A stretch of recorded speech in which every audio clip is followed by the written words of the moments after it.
का उपहास कर लिया। होता है समाज में, थोड़ा उनको देखकर कि कुछ लोगों ने उपहास कर लिया, तो जब उनका उपहास हुआ तो कुछ नहीं बोले, शायद लोग समझ जाएंगे, लेकिन फिर भी लोग उनका उपहास करते गए। कुछ दंड लोग थे या कुछ लोग जो उनकी महिमा को, उनकी गरिमा को नहीं समझ पाते थे, तो उन्होंने बहुत बढ़िया उदाहरण दिया।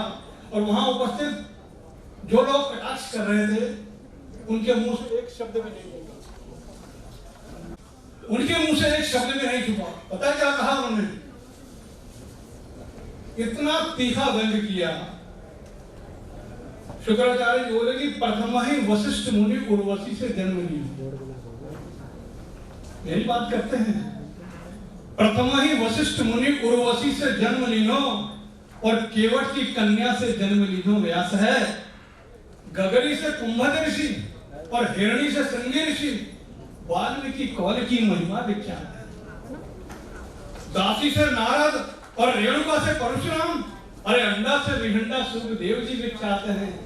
आज एक नयन हीन जान शुक्राचार्य रोके गए, सारे दरबार में दुशाल ही दुशाल है। तो ऐसा नहीं, देखिए, हेलो, जब इतनी बड़ी महान विभूतियों का नाम लेते हैं तो कुछ तो भाई प्रभाव आता ही है, एक काफी ऊर्जा इकट्ठी हो जाती है, तो वो भी ऊर्जा ही है, तो थोड़ा कोई बात नहीं। बहरहाल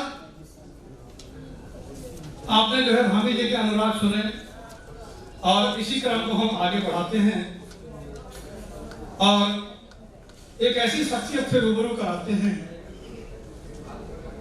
भाव बिना बाजार में बने न कोई मोल, भाव बिना बाजार में बने न कोई मोल, तो भाव सहित हरि क्यों मिले, तो भाव सहित हरि बोल। तो भाव को रखना पड़ेगा और रूह में डूब कर भाव में जो गोता लगाता है और अंतर के भाव में निर्मलता और स्वच्छता का पान कर जो उस मोतियों की माला को संजोता है, उसकी वाणी में दिव्यता,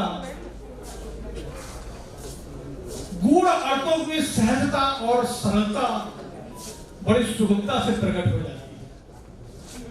मैं जब रात को लिख रहा था इनकी शख्सियत के बारे में, जैसा कि मैंने बताया कि हमारे ये 5 हमारे विशेष अतिथि, जिनका मैं बहुत हृदय से इनके लिए श्रद्धा नमन है, तो मैं सोच नहीं पा रहा था क्या लिखूं। अभी भी क्या लिख पाया, जो कुछ मुझसे बन पड़ा लिखा। इनके लिए मैं यही लिखता हूं कि भाव के सागर में डूबकर गोता लगाता है जब कोई, भाव के सागर में डूबकर गोता लगाता है जब कोई, ज्ञान की माला को पिरो पाता है तभी कोई। ऐसे नहीं लगती। और यूं ही नहीं महकती है रूह इस नारायणी देह में, यूं ही नहीं महकती है रूह इस नारायणी देह में, अंतर जगत में नित्य झाड़ू लगाता है जब कोई। ये तो निरंतर सफाई करनी पड़ेगी। तेज मुख मंडल का चमके, चेहरे अपने देख लीजिए, उनका भी देख लीजिए। चेहरे पे दिव्यता, वाणी में रस, और जो हमारी जो ओरा का प्रकाश है, सबका अलग अलग है, दिखता है। तेज मुख मंडल का चमके, वाणी में झंकार हो, और ज्योतिष को बांचे ऐसे, ज्योतिष को बांचे ऐसे जैसे कथानक का फनकार हो। खेल है, रमण करने लगते हैं ज्योतिष में, ज्योतिष के सूत्रों के साथ। तेज मुखमंडल का चमके और वाणी में झंकार हो, और ज्योतिष को बांचे ऐसे जैसे कथानक के फनकार हो। सरलता भी, सहजता भी रहे और विनम्रता भी। अगर ज्ञान होता है ना, तो सहजता, विनम्रता और सरलता बड़ी दुर्लभ हो जाती है साहब, देखने में नहीं मिलती, क्योंकि ये ईश्वरीय गुण है, ये ईश्वर के प्रेमियों को ही मिलता है। सरलता भी, सहजता भी हो और रहे विनम्रता भी, ये ईश्वरीय गुण है जो इसकी कृपा से ही पाता है कोई। मैं निमंत्रित करता हूं आदरणीय वंदनीय श्री अनिल वत्स जी से कि आज के इस विषय पर अपने आशीर्वचन अनुवाद बोले। जोरदार ताली से अनिल वत्स जी।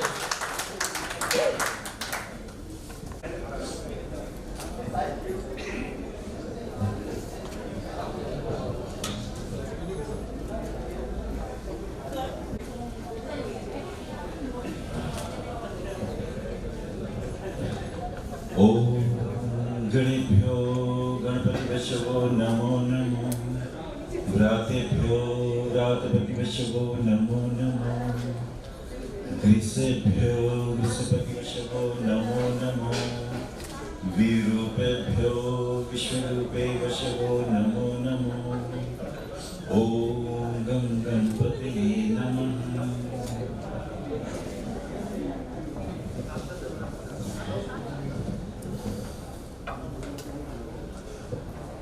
आप सभी विद्वजन और विदुषी देवियों का इस ज्ञानमय प्रांगण में, जहां ज्योतिष के रहस्यमय अनुभव सूत्रों की सहजता से, सरसता से व्याख्या हो रही है, आप सभी का मैं बहुत बहुत अभिनंदन करता हूं। आपका स्वागत है। मंच पर आसीन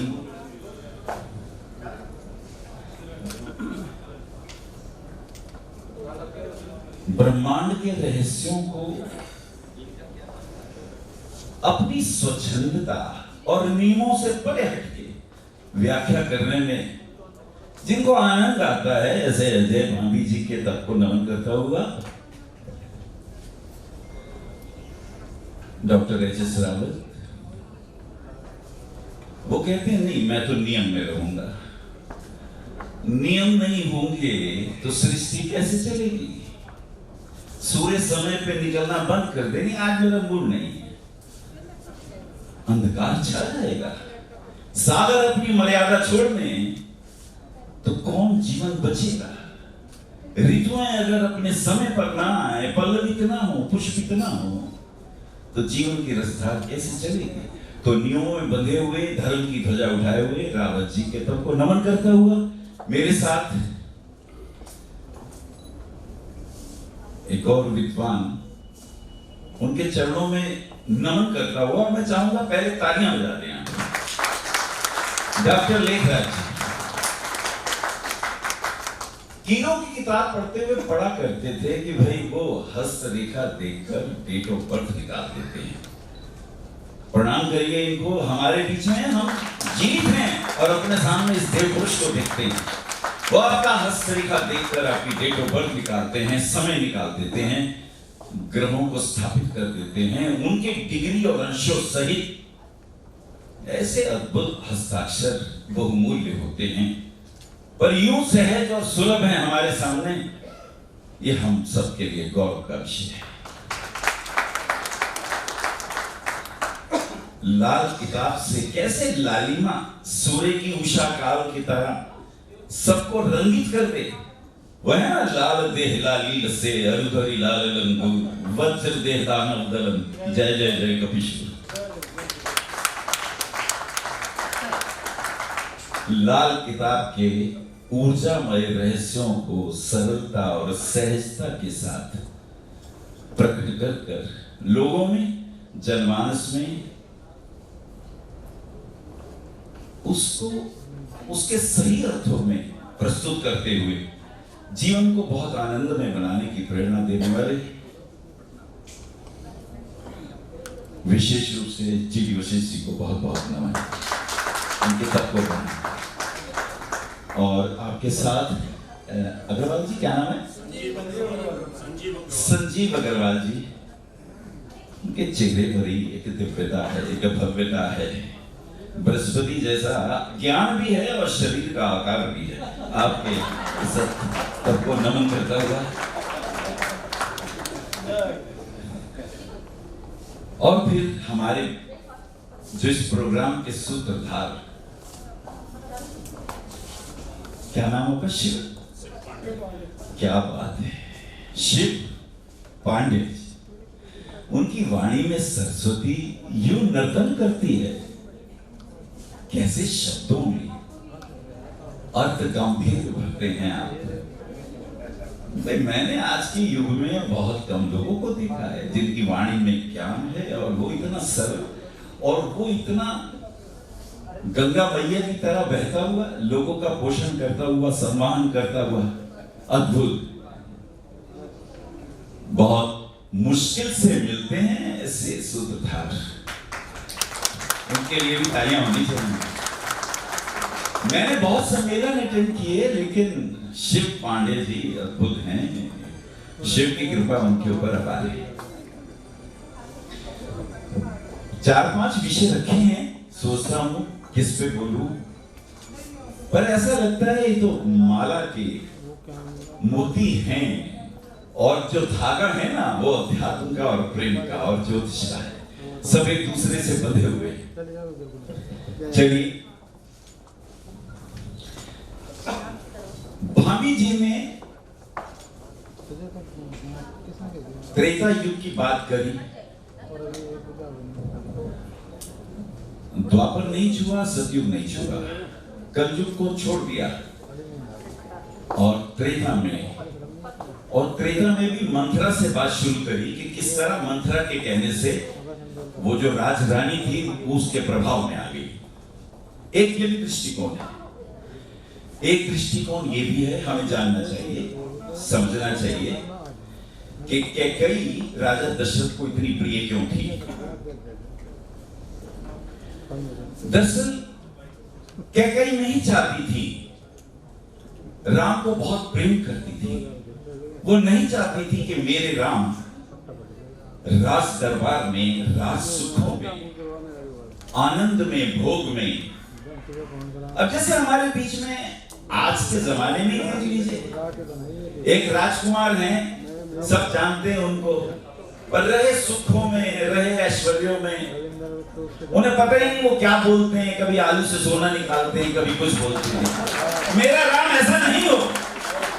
कैकेयी चाहती थी कि मेरे राम जो करेंगे कल्याण, जो सबका कल्याण करेंगे।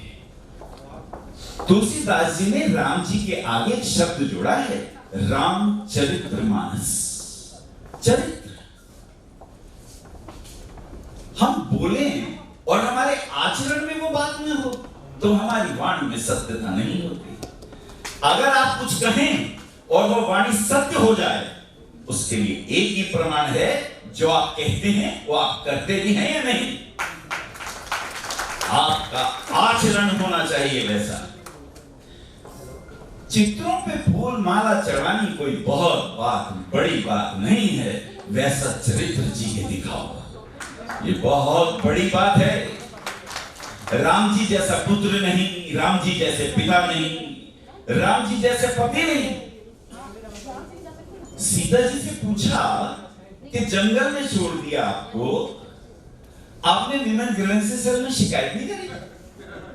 ऐसे राम जी और ऐसी अवस्था में। सीता जी कहती हैं, मैं राम जी को प्रेम करती हूं, पूरा प्रेम करती हूं, मैं इतना प्रेम करती हूं कि और विषय मेरे लिए गौण है। अच्छा एक बात बताओ, आप बाजार से सब्जी लेते हो तो सब्जी देख के लेते हो, कोई खराब ना आ जाए, गली हुई सब्जी ना आ जाए, छांट के लेते हो ना, बहुत सोच समझ के छटाई करके लेते हो। यह वैश्य का व्यापार है।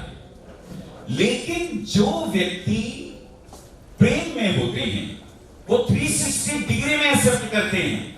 बोले मैं राम जी को उनकी संपूर्णता में स्वीकार करती हूं। ये भी कोई बात हुई कि राम जी में अगर आपने ये कमी निकाली तो मैं उनको प्रेम नहीं करती? नहीं, मैं राम जी को पूर्ण रूप से प्रेम करती हूं। और रही त्याग की बात, तो ये तो मुझे राम जी से सीखने को मिला। किसने कहा था राम जी से कि तुम जंगल जाओ? पिता ने नहीं कहा, मां ने नहीं कहा, सुन लिया कि मेरे पिता की इच्छा है। वो अपनी पत्नी के आगे एक वचन दिए हैं और उनको लगता है कि मैं वचन हार ना जाऊं, पर अपने बेटे से कहूं भी कैसे, वो इतना योग्य है। पर पुत्र तो वही है जो पिता की दुविधा को हर ले, जो पिता के कष्टों को हर ले। उन्होंने सुना कि बस मेरे पिता ने ऐसा वचन दिया है तो मेरे पिता का वचन भंग ना हो। राम जी जंगल को निकल गए। उनसे ना तो दशरथ जी ने कहा, ना कौशल्या ने कहा। और पत्नी देखिए कैसी कि मेरे पति जहां जा रहे हैं मुझे भी वहां जाना है। जरा सूत्र देखें, शिव पांडे जी ने वैवाहिक जीवन की बातें कही हैं, मैं उसको इन सूत्रों में आपके सामने अभी रखने वाला हूं। भाई लक्ष्मण, उसको थोड़ी किसी ने कहा था, बोले नहीं, जहां मेरे भैया, जहां मेरे भाभी, मैं इनके बिना जी ही नहीं सकता। और बाकी के दो भाई, आप हैरान होंगे कि नंदी ग्राम में भरत जी रहे। भरत जी ने शासन करने के लिए अयोध्या में प्रवेश नहीं किया। एक जंगल था, उस जंगल में नंदी ग्राम में बाहर रहते थे कि ये मेरे प्रभु का, ये मेरे राम जी का स्थान है, यहां मैं कैसे जा सकता हूं। इतना प्रेम, इतना समर्पण। चलिए जन्मपत्री के सूत्रों की ओर चलते हैं, जिसलिए ये आशा जी ने प्रोग्राम रखा है। और आशा जी के इस अद्भुत साहस को, हिम्मत को प्रणाम करता हुआ और आप सब लोगों की गरिमामयी स्थिति को देखते हुए मूल विषय पे आता हूं। भाभी जी ने मंगल की भी बात की है अपने प्रवचन में, और वाकई मंगलिक दोष की बातें की गई हैं। कहा गया है कि द्वितीय भाव में, चतुर्थ भाव में, छठे में हो, सातवें में हो, अष्टम में हो, द्वादश में हो मंगल, तो ये ग्रह सुखों के प्रभावों को प्रभावित करता है। तो ऐसा क्यों होता है, क्या कारण है? शिव पांडे जी ने काल पुरुष के कुंडली के अनुसार त्रिकोणों की भव्यता की भी बात की थी। तो मैं लगे हाथ दोनों चीजों को जोड़ता हूं, जिससे आपको आनंद आएगा इस विषय के ऊपर। पहली बात तो ये समझें कि ये जो नवग्रह हैं, जैसे सूर्य, आपकी समझ में आएगा सूर्य क्या है। भूगोलीय बातों को बहुत अच्छे से समझाया भाभी जी ने। सूर्य प्राण है, प्राण की ऊर्जा है। अब प्राण भी 10 भागों में विभक्त है, लेकिन मुख्य रूप से 5: प्राण, अपान, व्यान, उदान, समान। और अगर और आगे की बात करें तो नागपुर, कृकल, देवदत्त, धनंजय। ये जो प्राणों का सम्माहन है, ये जो प्राण की ऊर्जा है, जिसको शरीर में आत्मा के रूप में आप समझते हैं, हालांकि हमने किसी ने जाना नहीं है, बातें हम बहुत करते हैं, उस अनुभूति में हम उतरे नहीं हैं। सूर्य जो है ये प्राण तत्व है। इसलिए भारत में, भारत के ऋषियों ने आपको प्राण से जोड़ा कि आप जब रात्रि को सो जाते हैं तो आपके शरीर में प्राण तत्व बहुत कम हो जाता है, यानी ऑक्सीजन लेवल बहुत गिर जाता है। ऑक्सीजन लेवल गिरता है, आपको नींद आती है। ऑक्सीजन लेवल गिरता है, आप बिल्कुल थके थके महसूस करते हैं। और जैसे ही सूर्योदय हुआ तो पक्षी जाग गए, सोए हुए पक्षी जाग गए, वो बोलने लगे, सारा ब्रह्मांड ऊर्जामय हो गया, आप भी ऊर्जामय हो गए। तो हमने नियम बनाया कि प्रातःकाल उठ के सूर्य भगवान को जल दो। जब हम सूर्य को जल देते हैं, हम ऑक्सीफाइड पुनः हो जाते हैं, हम वो ऊर्जा का संचार अपने शरीर में पा लेते हैं। और खास करके शरीर में जो मणिपुर चक्र है और जो स्वादिष्ठान चक्र है, ध्यान रखें, इस चक्र के ऊपर सबसे ज्यादा सूर्य का प्रभाव होता है, मणिपुर चक्र में विशेष रूप से। एक बार आपका सूर्य, यानी आप ऑक्सीफाइड हो गए, ऊर्जामय हो गए, चैतन्यमय हो गए, तो फिर हमने जोड़ा, ध्यान से जोड़ा आपको कि मंदिर जाइए और मंदिर जाके प्रभु के दर्शन करिए। मंदिर में भी हमने आपको बहुत से रहस्य दिए। हमने कहा ज्योति बाहर उतार दे, इसलिए कि जो कुछ बाहर से वायरस या बैक्टीरियल पदार्थ आप लेके आए हैं वो मंदिर के बाहर रहे, क्योंकि मंदिर औषधालय है। मंदिर में जाना क्यों जरूरी है? मंदिर औषधालय है।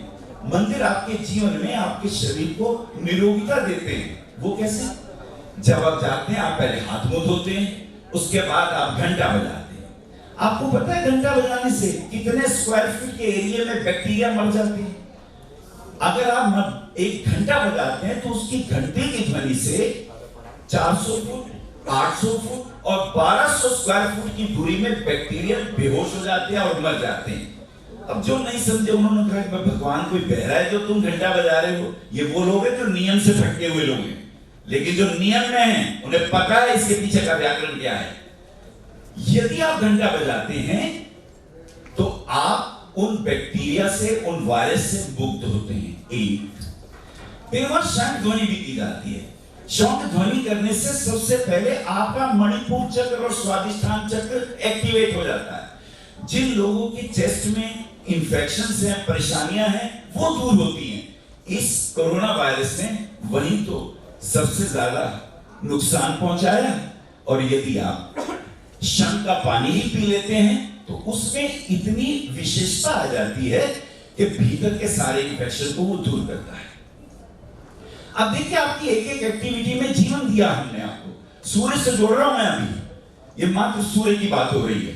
फिर हमने चरणामृत दिया, चरणामृत में भी उसके अंदर तुलसी पत्र डाला हुआ है। अब उससे बड़ा कौन सा ऐसा जड़ी बूटी है जो आपको जीवन देती है। फिर हमने एक मंत्र जोड़ दिया और मंत्र में राज छिपा है। हमने कहा अकाल मृत्यु भयहरम सर्व व्याधि विनाशकृतम विष्णु पादोत्तम पीत्वा पुनर्जन्म विद्यते। अकाल मृत्यु यही होती है, वायरस से, बैक्टीरिया से, अचानक किसी इंफेक्शन से, जहर के पड़ जाने से, कोई भी ऐसी चीजें जब हमारे शरीर में प्रवेश करती हैं तो उससे ये मृत्यु तक हो सकती है। आप निरोगी रहें, ये सारा व्यवधान मंदिर में किया गया। फिर एक और राज की बात है, जब एक व्यक्ति प्रार्थना करता है तो उसका प्रार्थना का कॉन्टेक्ट फील्ड लिमिटेड होता है। जब मंदिर में 10 आदमी प्रार्थना करते हैं वो 10 गुना कॉन्टेक्ट फील्ड बढ़ जाता है। जब 100 आदमी आप ताली बजाते हैं तो 100 टाइम वो कॉन्टेक्ट फील्ड बढ़ता है, जो सब लोगों को ऊर्जा देता है, जीवन देता है। अब मंदिर में जाके आने से सवेरे गए, शाम को गए। जब सवेरे जाते हैं तो रात के पाप नष्ट होते हैं, जब शाम को जाते हैं तो दिन के पाप नष्ट हो जाते हैं। तो जब हम मंदिर जाते हैं तो हम क्या कर रहे हैं, आपकी जन्मपत्री के सूर्य को एक्टिवेट कर रहे हैं। यही सूर्य आपके घर में पिता के रूप में है और आपके भीतर आत्मा के रूप में है। आपके शरीर में जहां जहां भी सूर्य के कारक हैं, चाहे वो नेत्र हो, चाहे वो आत्मा हो, चाहे वो ज्ञान हो, चाहे वो प्राण तत्व हो, ये सब एक ग्रह की ही, अगर ज्योतिषियों में से कोई एक ग्रह की साधना करने लग जाए, जीवन गुजर जाएगा। समझ में नहीं आएगा ये कितना बड़ा विज्ञान है, ये कितना बड़ा रहस्य है। लोग कहते हैं जी कारक तत्वों को कैसे समझें।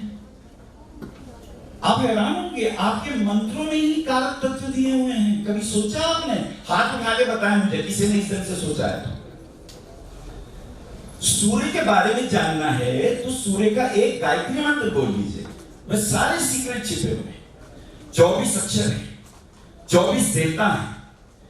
उसके अंदर एक विशिष्ट ऋषि है, विश्वामित्र ऋषि है, और उसका देवता कौन है? गायत्री मंत्र का देवता कौन है? प्रणाम, उनके तप को प्रणाम। गायत्री मंत्र के देवता सूर्य है। अगर सूर्य का गायत्री मंत्र ही बोल लेंगे, उसमें सारे रहस्य छिपे हैं। ओम भू, अब देखिए ओम, अब ये अकार, उकार और मकार, आ, उ और मा, ये आपके शरीर के ही यौगिक प्रक्रियाओं में आपके शरीर में छिपा है। स्वादिष्ठान, विशुद्ध चक्र, आ, उ, मा, और विशुद्ध चक्र के ऊपर आज्ञा चक्र के बीच की जो जगह है, और अनुस्वार इसमें और लगता है ओम में। ओम में 5 तत्व विशेष देखे जाते हैं, आ, उ, मा और अनुस्वार और नाद। नाद सहस आपका जो आज्ञा चक्र है, इन सभी चक्रों को एक्टिवेट कर देता है मात्र ओम शब्द जो है।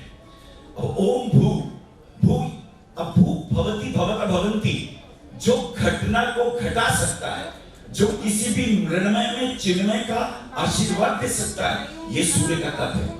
किसी भी मृण्मय में जो चिन्मय बन जाए, यानी जो जीवन दे दे।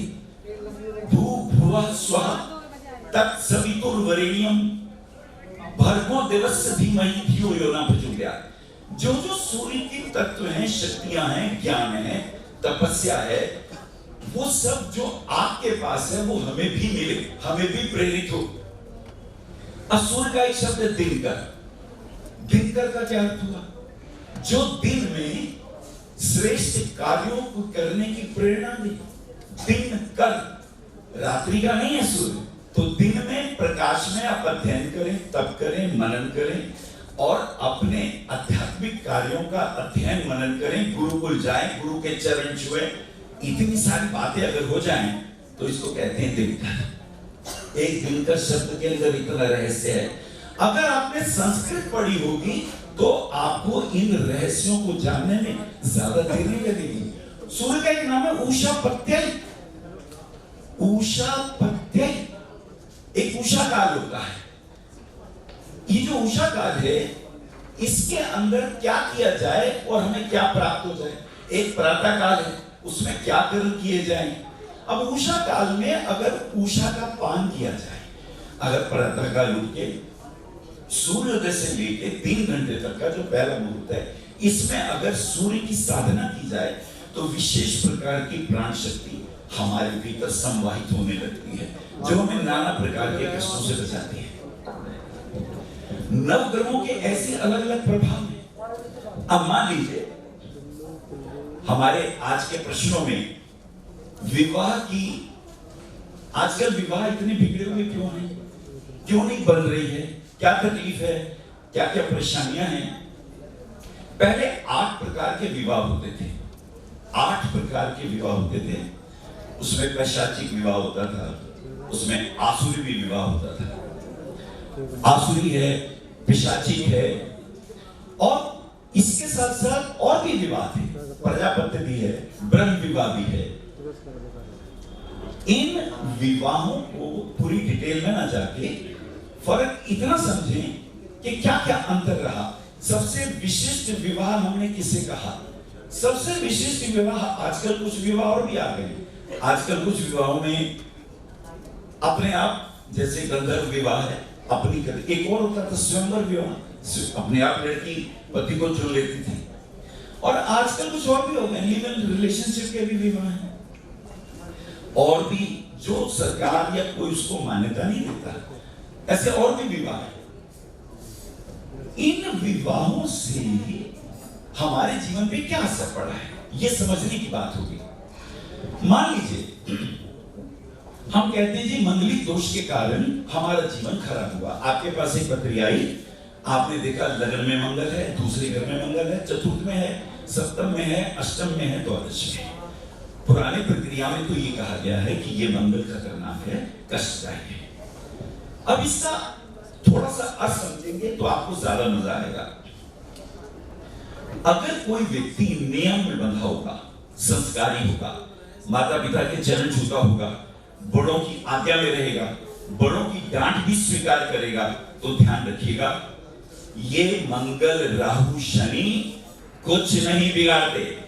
ये ध्यान से सुने एक बात, कुछ नहीं बिगाड़ते। वो कैसे?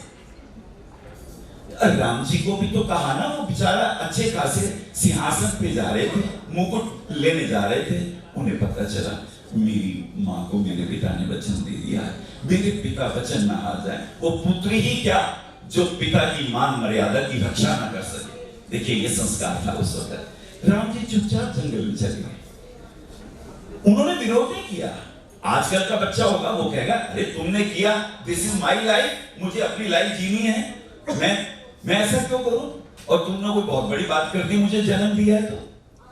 अरे तुमने जन्म दिया ठीक है, पर मेरा भी तो अपना कुछ कार्य क्षेत्र है। ये हमारा सोचने का ढंग देखिए कैसा बदला है। राम जी भी ऐसा सोच सकते थे, उन्होंने नहीं कहा। राम जी के बारे में क्या कही सोचती थी कि मेरा ये पुत्र तपस्वी हो, मनस्वी हो, ऋषि मुनियों के आशीर्वाद से जीने वाला हो, उनके तप को पीने वाला हो, उनके जीवन में क्या क्या कष्ट हैं, तकलीफें हैं, उनके पास जाके उनके दुखों को समझने वाला हो। राम जंगल जंगल गए, ऋषि मुनियों से मिले, उनके तपस्या को समझा, किसी से कुछ आशीर्वाद लिया, किसी से ज्ञान का आशीर्वाद लिया, किसी से युद्ध के विग्रह के ऐश्वर्य उन्होंने लिए। कितना कुछ लिया राम जी ने। राम अकेले थोड़ी हैं, राम के अंदर पूरा का पूरा उस वक्त का आर्यावर्त, उनके सब दुख दर्द राम जी के भीतर समाहित हो गए थे।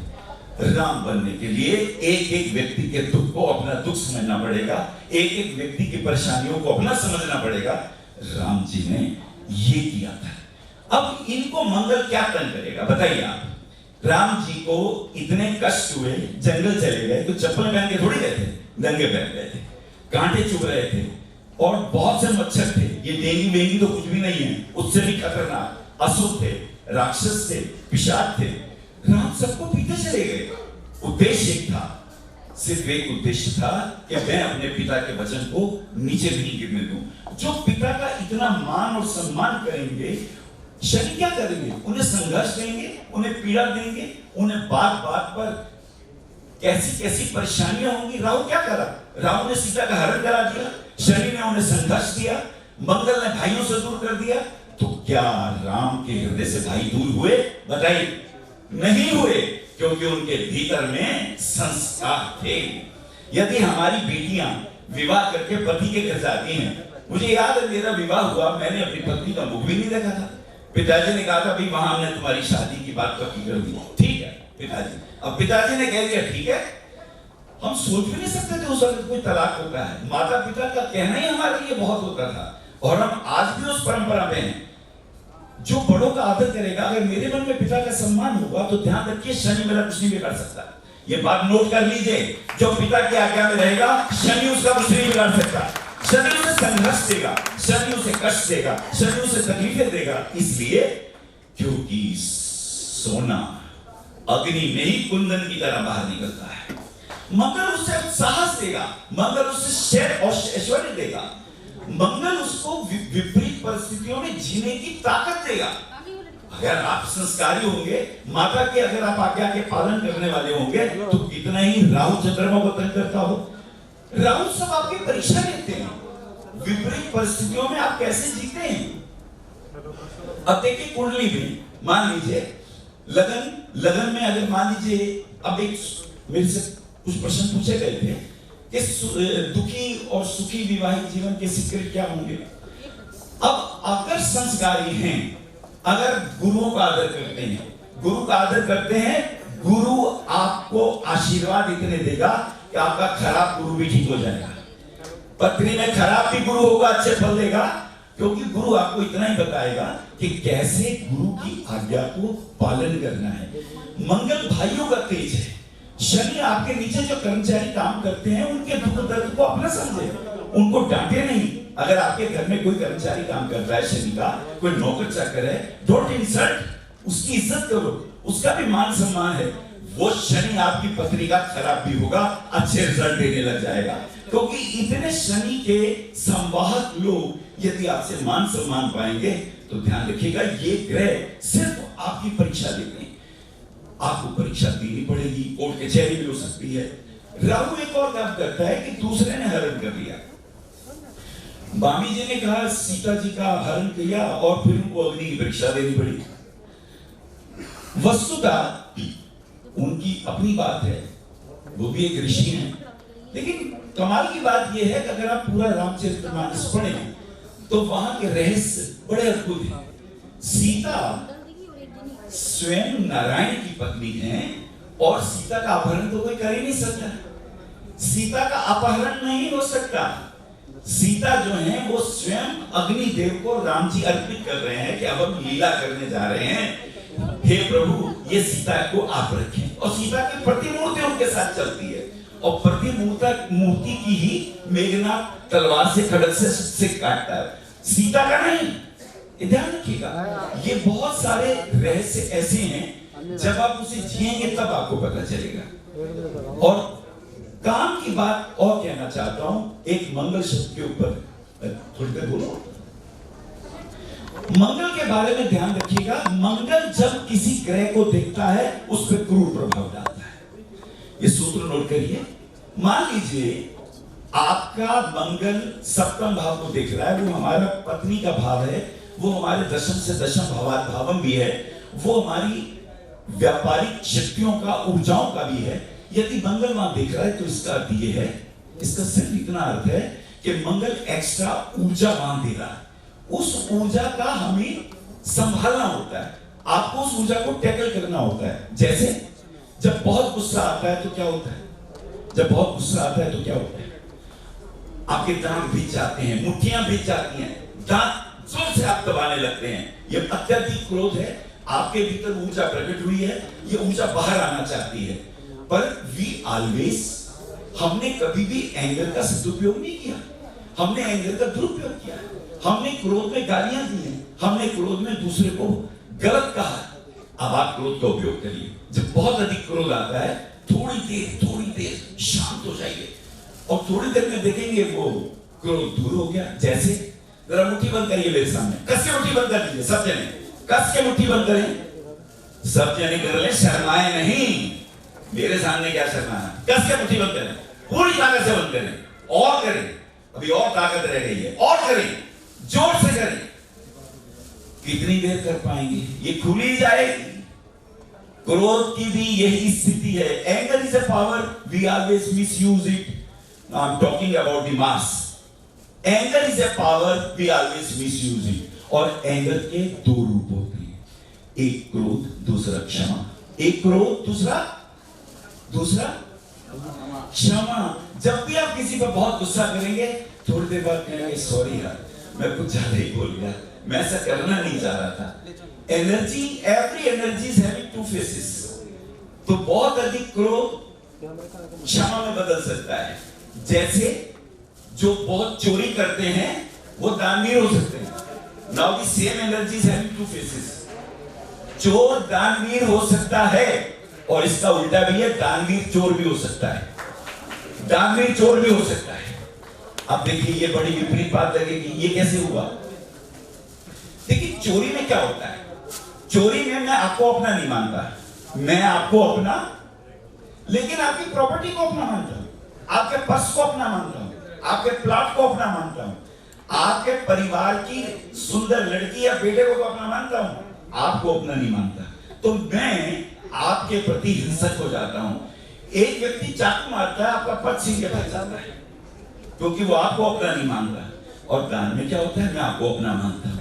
मैं कहता हूं ये मेरा प्लॉट, ये मेरा धन, ये मेरे पुत्र, ये मैंने तेरे लिए तो कमाया है, जिसको मैं अपना मानता हूं। यदि आपके ऊपर मेरी दृष्टि है तो दान फलित होता है, और यदि आपकी प्रॉपर्टी में मेरी दृष्टि है तो चोरी फलित होती है। अब आप देख रहे हैं, एक ही शक्ति के दो रूप। इसी प्रकार हर ग्रह की ऊर्जा दो भागों में डिवाइड होती है, और आपको अगर बीच का रास्ता पकड़ लिया, जिसे भगवान कृष्ण अर्जुन को कहते हैं कि अर्जुन, एक होता है कर्म, एक होता अकर्म, एक होता विकर्म। बड़ी सुंदर बात कहते हैं कि दुख सुख से परे, लाभ हानि से परे, यश अपयश से परे, जो व्यक्ति गौण बीच में आ जाता है वो भक्त मुझे बहुत प्रिय है। जो लाभ में बहुत प्रसन्न होता और हानि में बहुत रोता नहीं, वो भक्त मुझे बहुत प्रिय है। जो यश मिलने पर बहुत प्रसन्न नहीं होता और अनादर मिलने पर बहुत दुखी नहीं होता, कृष्ण कहते हैं वो भक्त मुझे बहुत प्रिय है। सूत्र देते हैं कृष्ण कि क्यों नहीं तुम बीच में आ जाते, ऊर्जा पूरी है, बीच में आ जाओ। इसी बीच को मध्य मार्ग बुद्ध कहते हैं। जो बुद्ध कहते हैं वो यही कहते हैं कि मध्य मार्ग यानी बीच का मार्ग, न लाभ न हानि, न यश न अपयश, न जीवन न मृत्यु, बीच में जो व्यक्ति आ जाता है, दोनों धाराओं से जो अप्रभावित होता है, कृष्ण कहते हैं वो भक्त मुझे बहुत प्रिय है। और यदि ये भाव आप रखेंगे तो ध्यान रखें, राहु, शनि, केतु, मंगल, ये पृथकतावादी ग्रह आपकी मात्र परीक्षा लेते हैं, और जो शुभ ग्रह हैं वो आपको शुभता प्रदान करते हैं। बहुत प्रेम से आपने मुझे सुना, बहुत बहुत धन्यवाद। साधुवाद। बूटी है जो आपको जीवन देती है। फिर हमने एक मंत्र जोड़ दिया, और मंत्र में राज छिपा है। हमने कहा अकाल मृत्यु भयहरणम सर्व व्याधि विनाशकृतम विष्णु पादोत्तम पीत्वा पुनर्जन्म विद्यते। अकाल मृत्यु यही होती है, वायरस से, बैक्टीरिया से, अचानक किसी इंफेक्शन से, जहर के पड़ जाने से, कोई भी ऐसी चीजें जब हमारे शरीर में प्रवेश करती हैं तो उससे ये मृत्यु तक हो सकती है।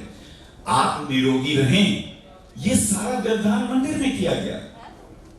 फिर एक और राज की बात है, जब एक व्यक्ति प्रार्थना करता है तो उसका प्रार्थना का कॉन्टेक्ट फील्ड लिमिटेड होता है। जब मंदिर में 10 आदमी प्रार्थना करते हैं, वो 10 गुना कॉन्टेक्ट फील्ड बढ़ जाता है। जब 100 आदमी आप ताली बजाते हैं तो 100 टाइम वो कॉन्टेक्ट फील्ड बढ़ता है, जो सब लोगों को ऊर्जा देता है, जीवन देता है। अब मंदिर में जाके आने से सवेरे गए, शाम को गए। जब सवेरे जाते हैं तो रात के पाप नष्ट होते हैं, जब शाम को जाते हैं तो दिन के पाप नष्ट हो जाते हैं। तो जब हम मंदिर जाते हैं तो हम क्या कर रहे हैं? आपकी जन्मपत्री के सूर्य को एक्टिवेट कर रहे हैं।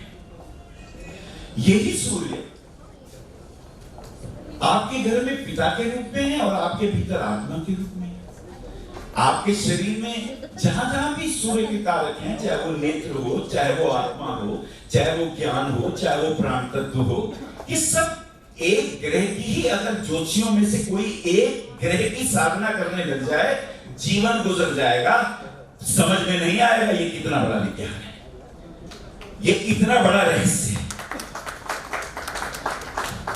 लोग कहते हैं जी कारक तत्वों को कैसे समझें? आप हैरान होंगे, आपके मंत्रों में ही कारक तत्व दिए हुए हैं। कभी सोचा आपने? हाथ उठा के बताएं मुझे, किसी ने इस तरह से सोचा है?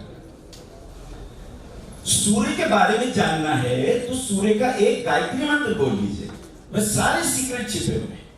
24 अक्षर है, 24 देवता हैं, उसके अंदर एक विशिष्ट ऋषि है, विश्वामित्र ऋषि है, और उसका देवता कौन है? गायत्री मंत्र का देवता कौन है? प्रणाम, उनके तप को प्रणाम। गायत्री मंत्र के देवता सूर्य है। अगर सूर्य का गायत्री मंत्र ही बोल लेंगे, उसमें सारे रहस्य छिपे हैं। ओम भू, अब देखिए ओम, अब ये आकार, उकार और मकार, आ, उ और मा, ये आपके शरीर के ही यौगिक प्रक्रियाओं में आपके शरीर में छिपा है। स्वादिष्ठान, विशुद्ध चक्र, आ, उ, मा, और विशुद्ध चक्र के ऊपर आज्ञा चक्र के बीच की जो जगह है, और अनुस्वार इसमें और लगता है ओम में। ओम में 5 तत्व विशेष देखे जाते हैं, आ, उ, मा और अनुस्वार और नाद। नाद सहस आपका जो आज्ञा चक्र है, इन सभी चक्रों को एक्टिवेट कर देता है मात्र ओम शब्द जो है। ओम भू, भू, अब भू भवती भवत भवंती, जो घटना को घटा सकता है, जो किसी भी मृण्मय में चिन्मय का आशीर्वाद दे सकता है, ये सूर्य का तत्व है। किसी भी मृण्मय में जो चिन्मय बन जाए, यानी जो जीवन दे दे। भू भुवः स्वः तत्सवितुर्वरेण्यम भर्गो देवस्य धीमहि धियो यो न प्रचोदयात्। जो जो सूर्य के तत्व हैं, शक्तियां हैं, ज्ञान है, तपस्या है, वो सब जो आपके पास है वो हमें भी मिले, हमें भी प्रेरित हो। सूर्य का एक शब्द है दिनकर। दिनकर का क्या अर्थ हुआ? जो दिन में श्रेष्ठ कार्यों को करने की प्रेरणा दे। दिनकर, रात्रि का नहीं है सूर्य। तो दिन में प्रकाश में आप अध्ययन करें, तप करें, मनन करें, और अपने आध्यात्मिक कार्यों का अध्ययन मनन करें, गुरुकुल जाएं, गुरु के चरण छुएं। इतनी सारी बातें अगर हो जाएं तो इसको कहते हैं दिनकर। एक दिनकर शब्द के अंदर इतना रहस्य है। अगर आपने संस्कृत पढ़ी होगी तो आपको इन रहस्यों को जानने में ज्यादा देर नहीं लगेगी। सूर्य का एक नाम है उषापत्यय। उषापत्यय, एक उषा काल होता है। ये जो उषा काल है, इसके अंदर क्या किया जाए और हमें क्या प्राप्त हो जाए। एक प्रातः काल है, उसमें क्या कर्म किए जाएं। अब उषा काल में अगर उषा का पान किया जाए, अगर प्रातः काल उठ के सूर्योदय से लेके 3 घंटे तक का जो पहला मुहूर्त है, इसमें अगर सूर्य की साधना की जाए तो विशेष प्रकार की प्राण शक्ति हमारे भीतर संवाहित होने लगती है, जो हमें नाना प्रकार के कष्टों से बचाती है। नवग्रहों के ऐसे अलग अलग प्रभाव हैं। अब मान लीजिए हमारे आज के प्रश्नों में विवाह की, आजकल विवाह इतने बिगड़े हुए क्यों हैं, क्यों नहीं बन रही है, क्या तकलीफ है, क्या क्या परेशानियां हैं। पहले 8 प्रकार के विवाह होते थे। 8 प्रकार के विवाह होते थे। उसमें पैशाचिक विवाह होता था, उसमें आसुरी भी विवाह होता था। आसुरी है, पिशाचिक है, और इसके साथ साथ और भी विवाह थे। प्रजापत्य भी है, ब्रह्म विवाह भी है। इन विवाहों को पूरी डिटेल में ना जाके फर्क इतना समझें कि क्या क्या अंतर रहा। सबसे विशिष्ट विवाह हमने किसे कहा? सबसे विशिष्ट विवाह, आजकल कुछ विवाह और भी आ गए। आजकल कुछ विवाहों में अपने आप, जैसे गंधर्व विवाह है, अपनी कर, एक और होता था स्वयंवर विवाह, अपने आप लड़की पति को चुन लेती थी। और आजकल कुछ और भी हो गए, लिव इन रिलेशनशिप के भी विवाह हैं, और भी जो सरकार या कोई उसको मान्यता नहीं देता, ऐसे और भी विवाह है। इन विवाहों से हमारे जीवन पे क्या असर पड़ा है, ये समझने की बात होगी। मान लीजिए हम कहते हैं जी मंगलिक दोष के कारण हमारा जीवन खराब हुआ। आपके पास एक पत्री आई, आपने देखा लगन में मंगल है, दूसरे घर में मंगल है, चतुर्थ में है, सप्तम में है, अष्टम में है, द्वादश में है। पुराने प्रक्रिया में तो ये कहा गया है कि ये मंगल खतरनाक है, कष्टदायक है। अब इसका थोड़ा सा अर्थ समझेंगे तो आपको ज्यादा मजा आएगा। अगर कोई व्यक्ति नियम में बंधा होगा, संस्कारी होगा, माता पिता के चरण छूता होगा, बड़ों की आज्ञा में रहेगा, बड़ों की डांट भी स्वीकार करेगा, तो ध्यान रखिएगा ये मंगल राहु शनि कुछ नहीं बिगाड़ते। ये ध्यान से सुने एक बार, कुछ नहीं बिगाड़ते। वो कैसे?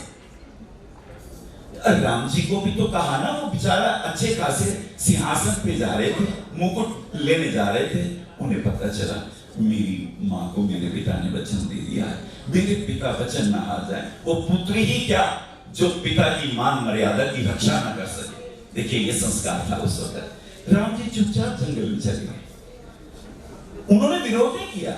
आजकल का बच्चा होगा वो कहेगा अरे तुमने किया, दिस इज माई लाइफ, मुझे अपनी लाइफ जीनी है, मैं ऐसा क्यों करूं? और तुमने कोई बहुत बड़ी बात कर दी, मुझे जन्म दिया है तो अरे तुमने जन्म दिया ठीक है, पर मेरा भी तो अपना कुछ कार्य क्षेत्र है। ये हमारा सोचने का ढंग देखिए कैसा बदला है। राम जी भी ऐसे सोच सकते थे, उन्होंने नहीं कहा। राम जी के बारे में क्या कही सोचती थी कि मेरा ये पुत्र तपस्वी हो, मनस्वी हो, ऋषि मुनियों के आशीर्वाद से जीने वाला हो, उनके तप को पीने वाला हो, उनके जीवन में क्या क्या कष्ट हैं, तकलीफें हैं, उनके पास जाके उनके दुखों को समझने वाला हो।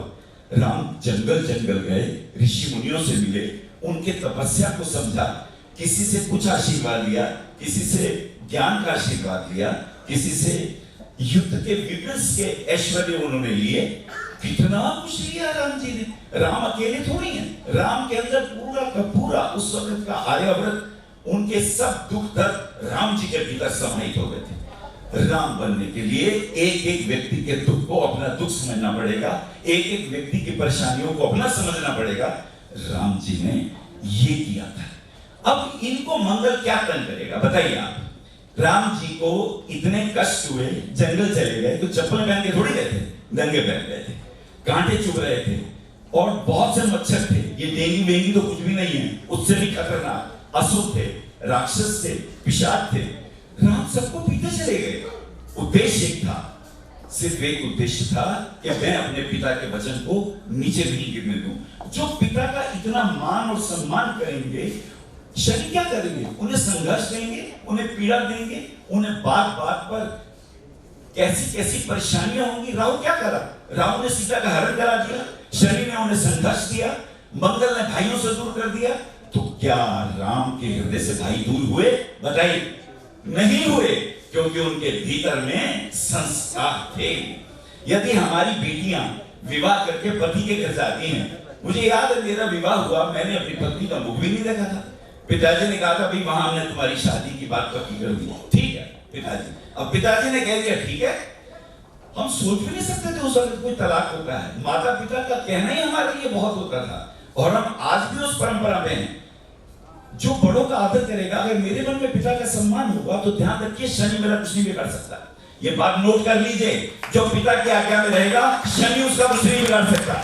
शनि उसे संघर्ष देगा, शनि उसे कष्ट देगा, शनि उसे तकलीफें देगा। इसलिए क्योंकि सोना अग्नि में ही कुंदन की तरह बाहर निकलता है। मंगल उसे साहस देगा, मंगल उसे शैल और ऐश्वर्य देगा, मंगल उसको विपरीत परिस्थितियों में जीने की ताकत देगा। अगर आप संस्कारी होंगे, माता के अगर आप आज्ञा के पालन करने वाले होंगे, तो कितना ही राहु चंद्रमा को तंग करता हो। राहु सब आपकी परीक्षा लेते हैं, विपरीत परिस्थितियों में आप कैसे जीते हैं। अब देखिए कुंडली में मान लीजिए लगन में अगर मान लीजिए, अब एक मेरे से कुछ प्रश्न पूछे गए थे कि दुखी और सुखी विवाहित जीवन के सीक्रेट क्या होंगे। अब अगर संस्कारी हैं, अगर गुरुओं का आदर करते हैं, गुरु का आदर करते हैं, गुरु आपको आशीर्वाद इतने देगा कि आपका खराब गुरु भी ठीक हो जाएगा। पत्नी में खराब भी गुरु होगा, अच्छे फल देगा, क्योंकि गुरु आपको इतना ही बताएगा कि कैसे गुरु की आज्ञा को पालन करना है। मंगल भाइयों का तेज है। शनि आपके नीचे जो कर्मचारी काम करते हैं उनके दुख दर्द को अपना समझे, उनको डांटे नहीं। अगर आपके घर में कोई कर्मचारी काम कर रहा है शनि का, कोई नौकर चाकर है, डोंट इंसल्ट, उसकी इज्जत करो, उसका भी मान सम्मान है। वो शनि आपकी पत्नी का खराब भी होगा, अच्छे रिजल्ट देने लग जाएगा। क्योंकि इतने शनि के संवाहक लोग यदि आपसे मान सम्मान पाएंगे तो ध्यान रखिएगा, ये ग्रह सिर्फ आपकी परीक्षा लेते हैं। आपको परीक्षा देनी पड़ेगी, कोर्ट कचहरी भी हो सकती है। राहु एक और काम करता है कि दूसरे ने हरण कर लिया। बामी जी ने कहा सीता जी का हरण किया और फिर उनको अग्नि की परीक्षा देनी पड़ी। वस्तुतः उनकी अपनी बात है, वो भी एक ऋषि हैं, लेकिन कमाल की बात यह है कि अगर आप पूरा रामचरितमानस पढ़ें तो वहां के रहस्य बड़े अद्भुत हैं। सीता स्वयं नारायण की पत्नी है और सीता का अपहरण तो कोई कर ही नहीं सकता। सीता का अपहरण नहीं हो सकता। सीता जो है वो स्वयं अग्निदेव को राम जी अर्पित कर रहे हैं कि अब हम लीला करने जा रहे हैं, हे प्रभु ये सीता को आप रखें। और सीता की प्रतिमूर्ति उनके साथ चलती है और मूर्ति की ही मेघनाथ तलवार से खड़क से काटता है, सीता का नहीं। ध्यान रखिएगा, ये बहुत सारे रहस्य ऐसे हैं जब आप उसे जिएंगे तब आपको पता चलेगा। और काम की बात और कहना चाहता हूं, एक मंगल शब्द के ऊपर थोड़ी देर बोलो। मंगल के बारे में ध्यान रखिएगा, मंगल जब किसी ग्रह को देखता है उस पर क्रूर प्रभाव डालता है। ये सूत्र नोट करिए। मान लीजिए आपका मंगल सप्तम भाव को देख रहा है, वो हमारा पत्नी का भाव है, वो हमारे दशम से दशम भावम भी है, वो हमारी व्यापारिक शक्तियों का, ऊर्जाओं का भी है। यदि मंगल वहां देख रहा है तो इसका अर्थ ये है, इसका सिर्फ इतना अर्थ है कि मंगल एक्स्ट्रा ऊर्जा वहां दे रहा है। उस ऊर्जा का हमें संभालना होता है, आपको उस ऊर्जा को टैकल करना होता है। जैसे जब बहुत गुस्सा आता है तो क्या होता है, जब बहुत गुस्सा आता है तो क्या होता है, आपके दांत भीग जाते हैं, मुट्ठियां भीग जाती हैं, दांत जोर से आप दबाने लगते हैं। ये अत्यधिक क्रोध है, आपके भीतर ऊर्जा प्रकट हुई है, ये ऊर्जा बाहर आना चाहती है। पर वी ऑलवेज, हमने कभी भी एंगर का सदुपयोग नहीं किया, हमने एंगर का दुरुपयोग किया। हमने क्रोध में गालियां दी हैं, हमने क्रोध में दूसरे को गलत कहा। अब आप क्रोध का उपयोग करिए। जब बहुत अधिक क्रोध आता है, थोड़ी देर शांत हो जाइए और थोड़ी देर में देखेंगे वो क्रोध दूर हो गया। जैसे जरा मुट्ठी बंद करिए मेरे सामने, कस के मुट्ठी बंद कर दीजिए सब जने, कस के मुट्ठी बंद करें, सब जने कर ले, शर्माए नहीं। मेरे सामने क्या शर्माना, कस के मुट्ठी बंद करें, पूरी ताकत से बंद करें, और करें, अभी और ताकत रह गई है, और करें, जोर से करें। कितनी देर कर पाएंगे, ये खुली जाएगी। क्रोध की भी यही स्थिति है। Anger is a power, we always misuse it. I am talking about the mass. Anger is a power, we always misuse it. और एंगर के दो रूप होते हैं, एक क्रोध, दूसरा क्षमा। एक क्रोध, दूसरा क्षमा। जब भी आप किसी पर बहुत गुस्सा करेंगे, थोड़ी देर बाद कहेंगे सॉरी यार, मैं कुछ ज्यादा ही बोल गया, मैं ऐसा करना नहीं चाह रहा था।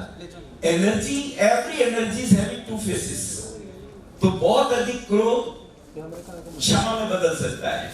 जैसे जो बहुत चोरी करते हैं वो दानवीर हो सकते हैं। Now the same energy is having two faces. चोर दानवीर हो सकता है और इसका उल्टा भी है, दानवीर चोर भी हो सकता है, दानवीर चोर भी हो सकता है। अब देखिए ये बड़ी विपरीत बात लगेगी, ये कैसे हुआ? देखिए चोरी में क्या होता है, चोरी में मैं आपको अपना नहीं मानता, मैं आपको अपना, लेकिन आपकी प्रॉपर्टी को अपना मानता हूं, आपके पर्स को अपना मानता हूं, आपके प्लॉट को अपना मानता हूं, आपके परिवार की सुंदर लड़की या बेटे को तो अपना मानता हूं, आपको अपना नहीं मानता। तो मैं आपके प्रति हिंसक हो जाता हूं। एक व्यक्ति चाकू मारता है, आपका पद छीन के भाग जाता है क्योंकि वो आपको अपना नहीं मानता। और दान में क्या होता है, मैं आपको अपना मानता हूं। मैं कहता हूं ये मेरा प्लॉट, ये मेरा धन, ये मेरे पुत्र, ये मैंने तेरे लिए तो कमाया है, जिसको मैं अपना मानता हूं। यदि आपके ऊपर मेरी दृष्टि है तो दान फलित होता है, और यदि आपकी प्रॉपर्टी में मेरी दृष्टि है तो चोरी फलित होती है। अब आप देख रहे हैं एक ही शक्ति के दो रूप। इसी प्रकार हर ग्रह की ऊर्जा दो भागों में डिवाइड होती है, और आपको अगर बीच का रास्ता पकड़ लिया, जिसे भगवान कृष्ण अर्जुन को कहते हैं कि हे अर्जुन, एक होता है कर्म, एक होता है अकर्म, एक होता है विकर्म। बड़ी सुंदर बात कहते हैं कि दुख सुख से परे, लाभ हानि से परे, यश अपयश से परे जो व्यक्ति गौण बीच में आ जाता है वो भक्त मुझे बहुत प्रिय है। जो लाभ में बहुत प्रसन्न नहीं होता और हानि में बहुत रोता नहीं, वो भक्त मुझे बहुत प्रिय है। जो यश मिलने पर बहुत प्रसन्न नहीं होता और अनादर मिलने पर बहुत दुखी नहीं होता, कृष्ण कहते हैं वो भक्त मुझे बहुत प्रिय है। सूत्र देते हैं कृष्ण कि क्यों नहीं तुम बीच में आ जाते, ऊर्जा पूरी है, बीच में आ जाओ। इसी बीच को मध्य मार्ग बुद्ध कहते हैं। जो बुद्ध कहते हैं वो यही कहते हैं कि मध्य मार्ग यानी बीच का मार्ग, न लाभ न हानि, न यश न अपयश, न जीवन न मृत्यु, बीच में जो व्यक्ति आ जाता है, दोनों धाराओं से जो अप्रभावित होता है, कृष्ण कहते हैं वो भक्त मुझे बहुत प्रिय है। और यदि ये भाव आप रखेंगे तो ध्यान रखें, राहु, शनि, केतु, मंगल, ये पृथकतावादी ग्रह आपकी मात्र परीक्षा लेते हैं, और जो शुभ ग्रह हैं वो आपको शुभता प्रदान करते हैं। बहुत प्रेम से आपने मुझे सुना, बहुत बहुत धन्यवाद। साधुवाद।